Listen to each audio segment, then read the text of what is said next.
what's the important part as with any job in tech industry? Like, just read the job ad really carefully and figure out what that company really needs. The recruitment is done by people from the HR. So the first contact you will have in most companies is with people in HR. These people cannot know everything about every area in the industry. So they need to focus on what they advertised and whether or not the person responded to that. If you are committed to getting into medtech, and sooner rather than later, then check out this episode. Today, I spoke with Nemanja Kovačev, who is a consultant orthopaedic surgeon, but also a healthcare and life sciences practice lead at the global health tech and life sciences company, HTEC. So we really deep dive into how, as a doctor, you can stand out amongst the hundreds of applications that these type of medtech companies get, and really understand where your true value lies when it comes to contributing towards that medtech community. So check out this episode, and before you do that, don't forget to subscribe if you've listened to me a number of times, and join our community at medicfootprints.org/join our mission.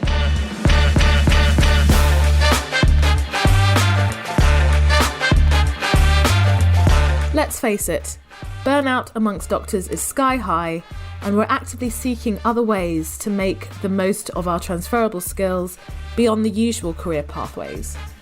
Welcome to Disrupting Doctors' Careers.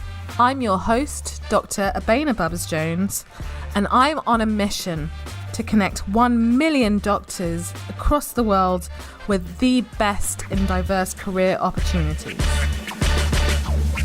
So welcome. Today we're diving back into the wonderful world of health tech, specifically medical technology, that is extremely popular amongst doctors these days.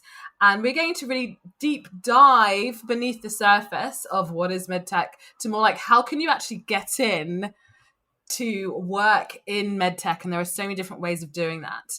And to discuss this topic, I've invited Nemanja Kovačev, who is a expert in medtech. He currently works at HTEC Group, and his background is as a consultant orthopedic surgeon who loves programming as well.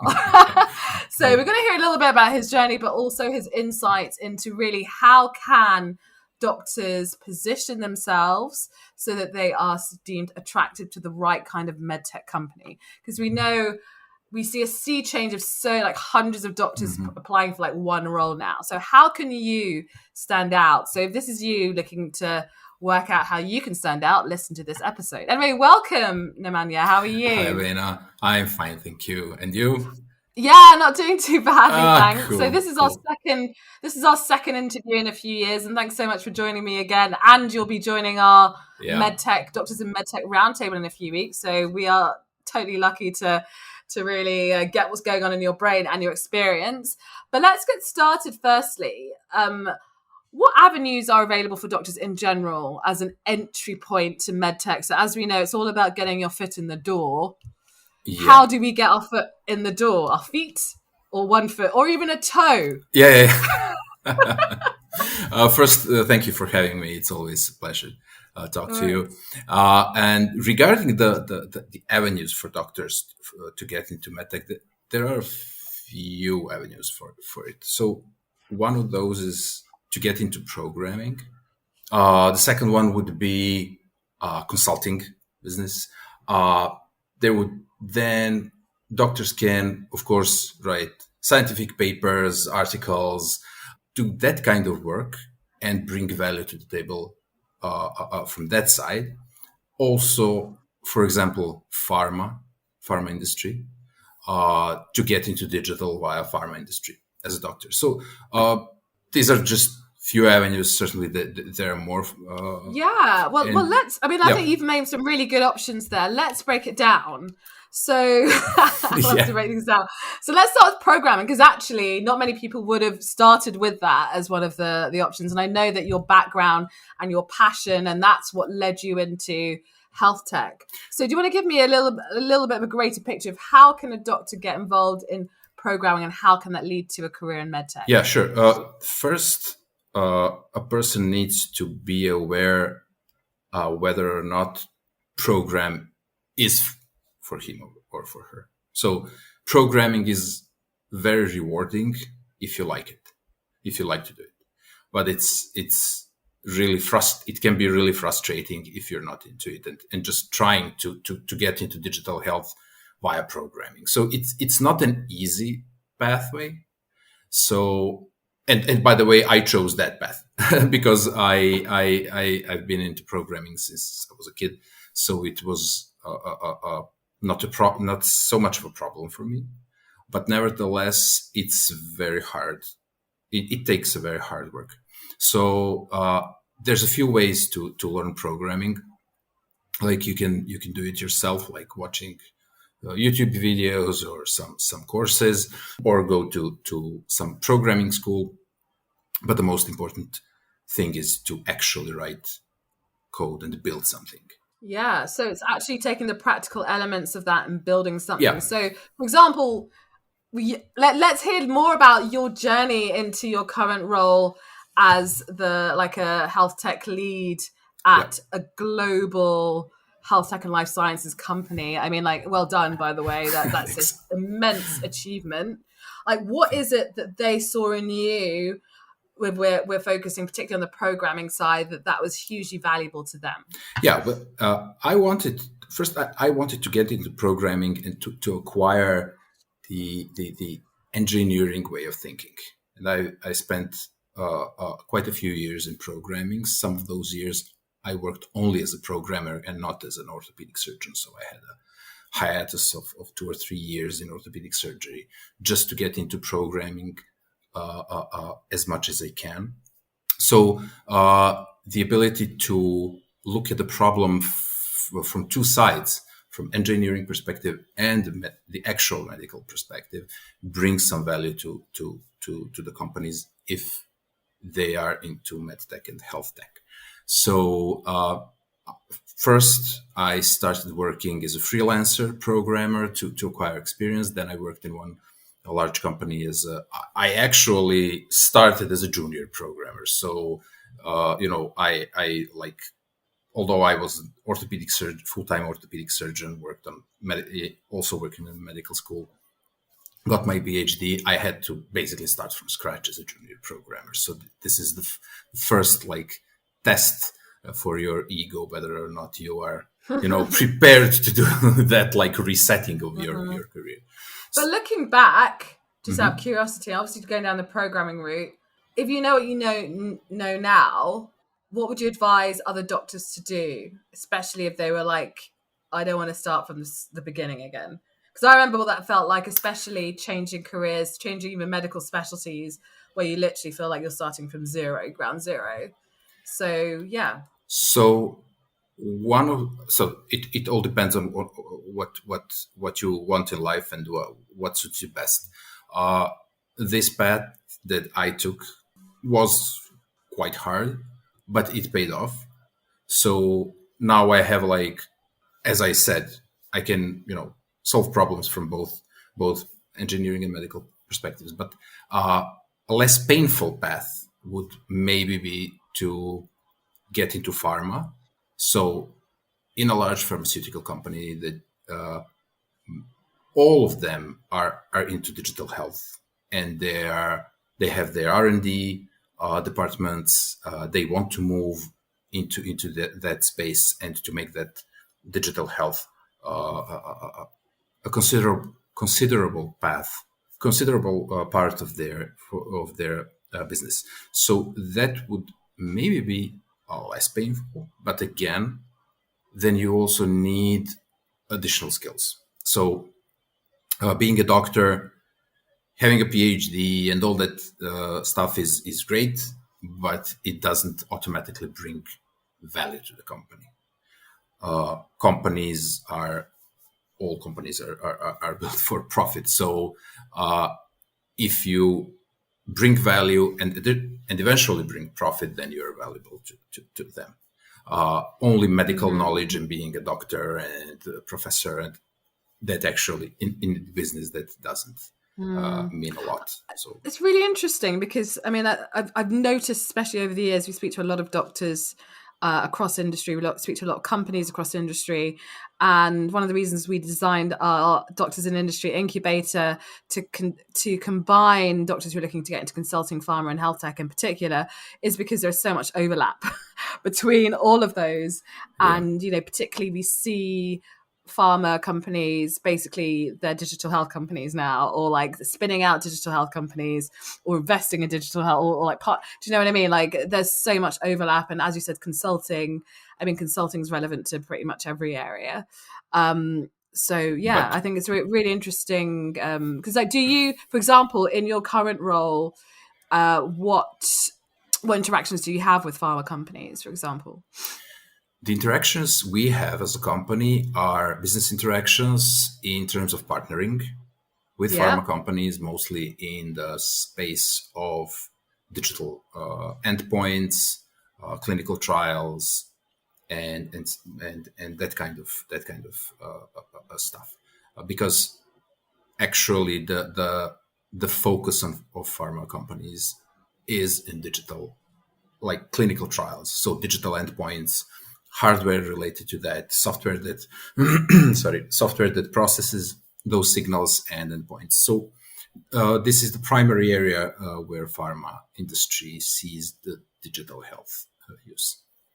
But what I wanted to say, regarding consulting, even if you want to do only consulting, you need to put an effort in understanding the way the health system functions in different markets. So how does it function in the United States? How does it function in Europe? Or maybe in China or Australia? So it's not enough that you offer only your practice knowledge. So like you're, orthopedic and trauma specialist, you offer only that. That doesn't work. It's too narrow. So you need to have knowledge about the landscape, about data pathways, about money paths, and stuff like that. So in any case, in any avenue that you choose, you need to invest a lot of effort to be competitive in this field. And again, you need to have knowledge about the actual business. So all of these, the more of these things you have, the better position you can acquire. No, absolutely. And I guess the other question is about how to articulate it, and using which mediums. So as you know, a lot of obviously the application pathways to access these jobs are variable. Yeah. Most doctors will be aware of a job is advertised, you go for it, and it's a bit of a lottery. But the reality is a lot of jobs, people access a lot of jobs through their networks. And sometimes the jobs that are advertised are actually for other people, and it's just a matter of publicly advertising it as part of the process.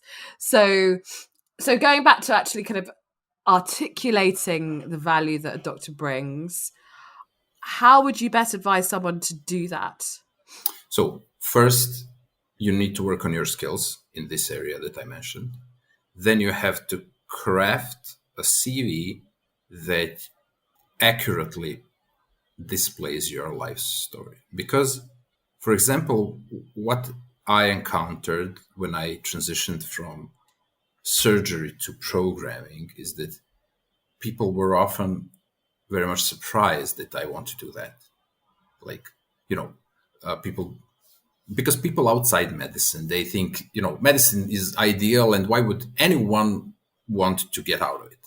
Or, to work part-time. I now work only part-time as an orthopedic surgeon in 2 private clinics, but it is not my full-time job. But at the time that I transitioned to programming, I wanted to work full-time as a programmer in order to acquire skills.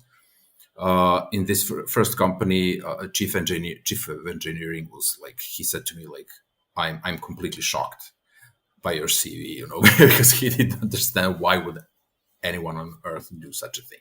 So you need to be able to put that clear.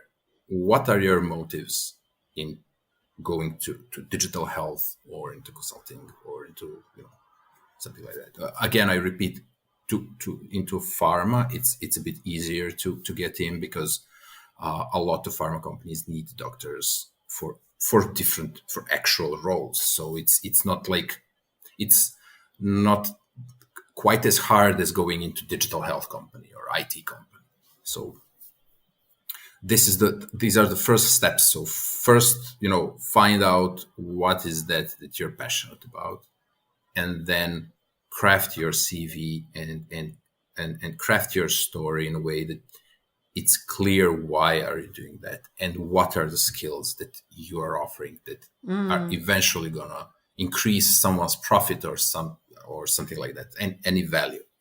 But first, you need to talk to yourself and to understand, why do you want to leave medicine, and do you want to leave medicine as a whole, or you want to be in medicine part-time? Because sometimes we are just in a burnout.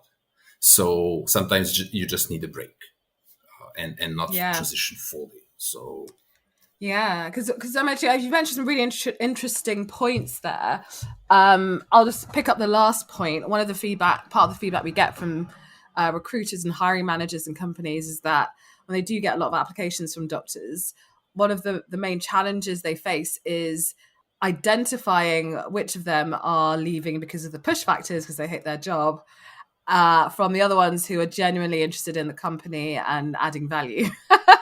And I appreciate how difficult that must be, because most of us, if we're leaving medicine for the first time, are doing it because of the push factors, realistically, and not necessarily doing the full amount of homework to say, I definitely want to be working in medtech. It's more like, oh, this is a trend that everyone's going for. Why don't I go for it too? Because it sounds like it's better than what I'm doing in my current job. Yeah. So yeah, it is definitely about, as you said, telling a story on your CV. And I think, again, it's like we talk about selling with story, learning how to sell yourself. Most traditional medical CVs are like 20 pages long. Yeah. Right? You need to, that's because, you need to put it on, like, to make a one-pager of it, because one-pager. All of our achievements, the science papers we wrote, the conferences we attended, something that people in digital, that doesn't mean a lot to them. That displays that you're a hardworking person, but they're not from the medical field. So they have trouble understanding what your skill sets are, what your motives are, and what value do you bring. So you need to put that clearly and to offer that clearly. So if they need that, they can hire. It's interesting because people forget, I'm still a practicing clinician as well. So I am an occupational health physician. And I haven't done this for ages. I recently applied, because I'm completely self-employed. I applied for a role, and knowing all the skills and the knowledge that I've learned, I was like, right, okay, look at my old GMC CV, which is like, again, 10 pages long. Yeah. And looking at the job ad.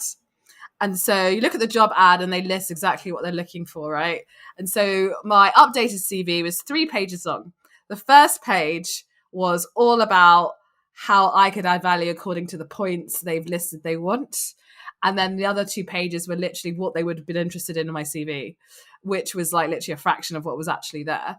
And it was a very kind of, this is my brief CV. If you want any further information, contact me. And I got contacted the next morning.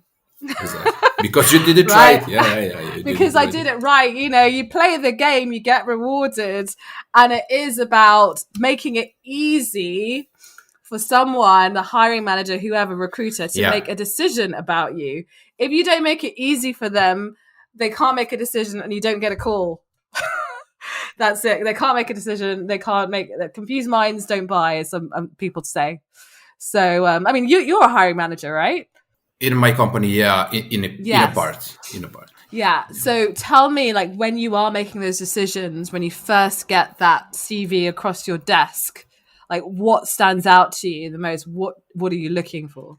Well, in our company, we have the situation is that if we need someone for the role, that's mostly a specific role. So if we are looking for someone, for example, we need role related to pharma or some preclinical modeling or something like that. So that's the imperative that the person has that skill. So this it all depends on a company. So some companies will need a person like generalist, a person with a broad knowledge, not necessarily too deep.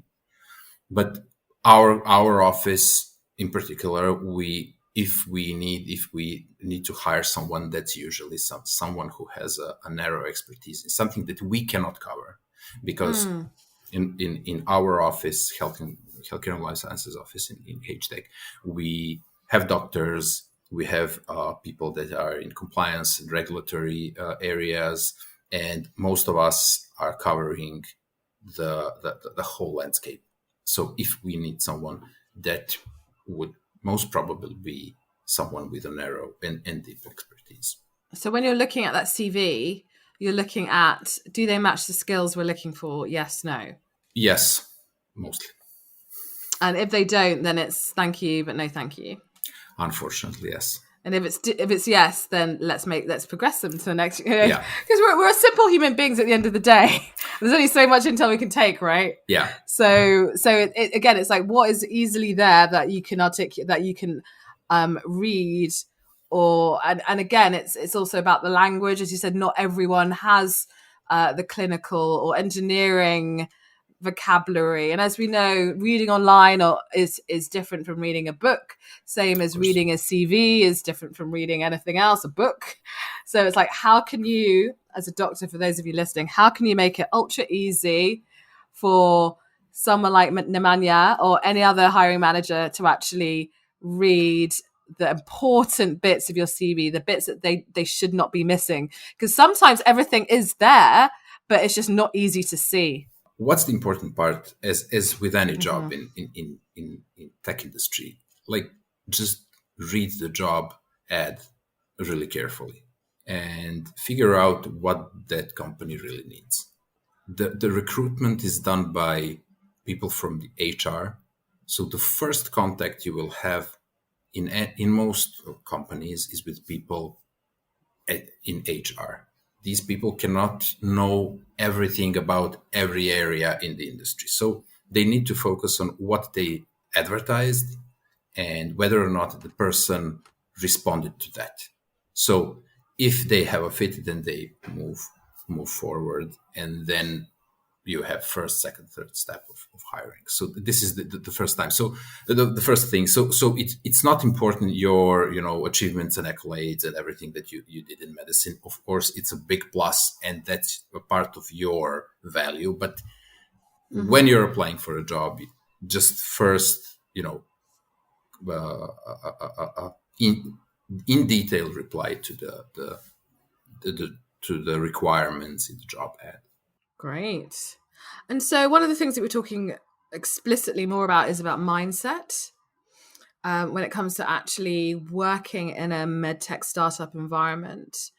Again, feedback that we get, particularly from doctors in industry or hiring managers, is that, I mean, you talked earlier, Nemanja, about doctors being subject matter experts at times, which is great. But what they really feel is missing when doctors join the private sector or a startup environment is the bigger picture. Yeah. How does your role fit into the bigger picture, into the vision, the mission of the company, the values and the commercial elements of the company, which obviously as clinicians we're not necessarily exposed to in any great deal. And also recognizing that as a doctor in the company, you are no longer like top dog.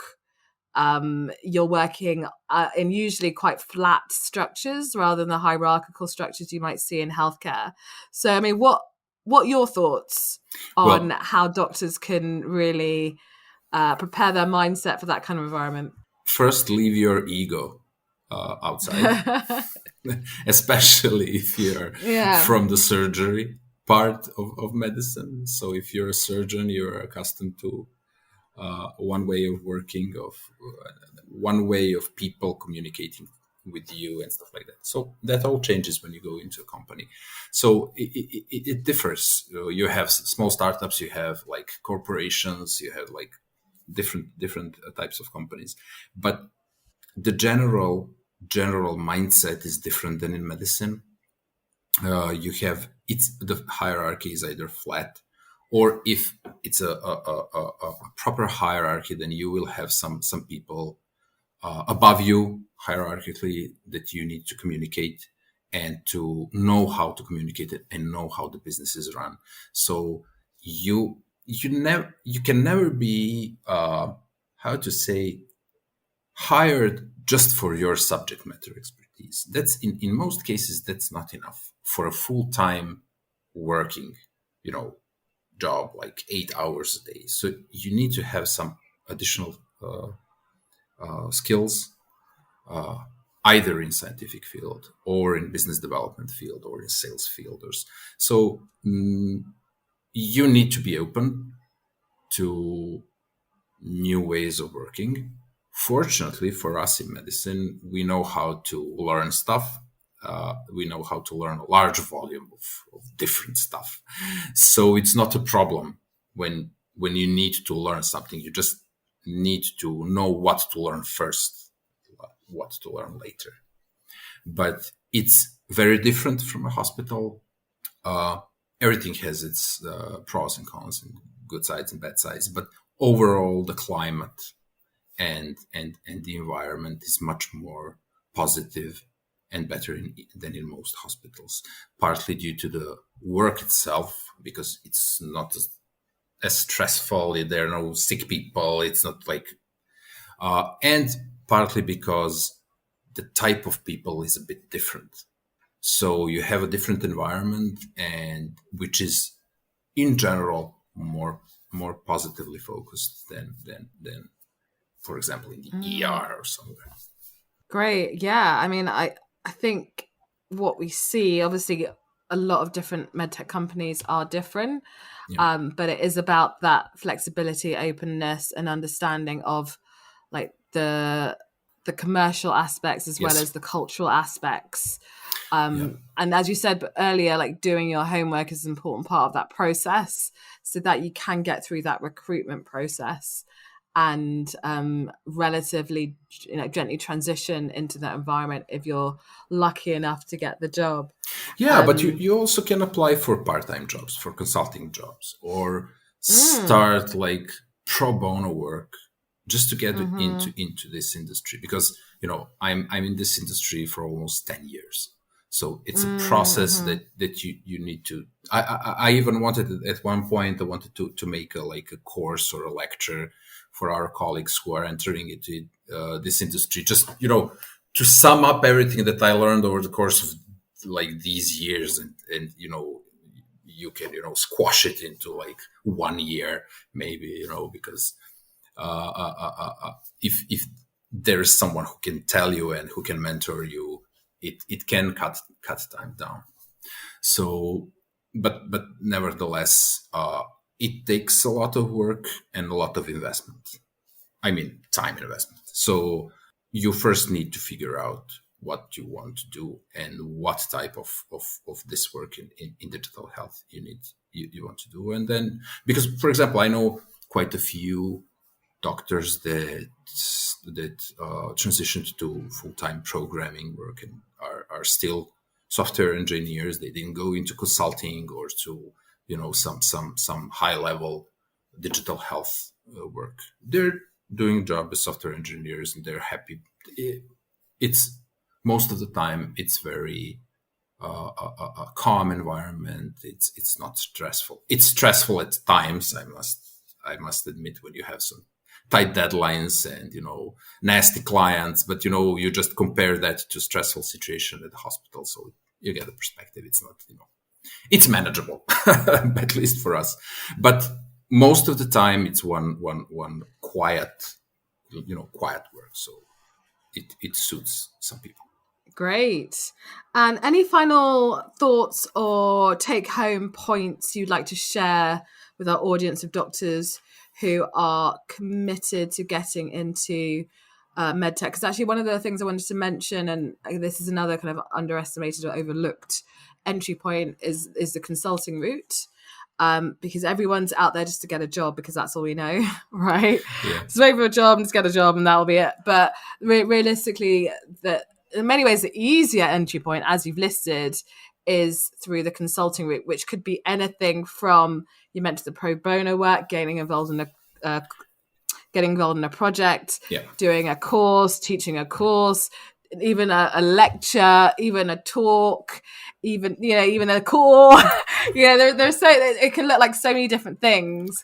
Yeah. But at the end of the day, it's about developing relationships over time being a very key part of that recipe to then transition and build your career in another industry.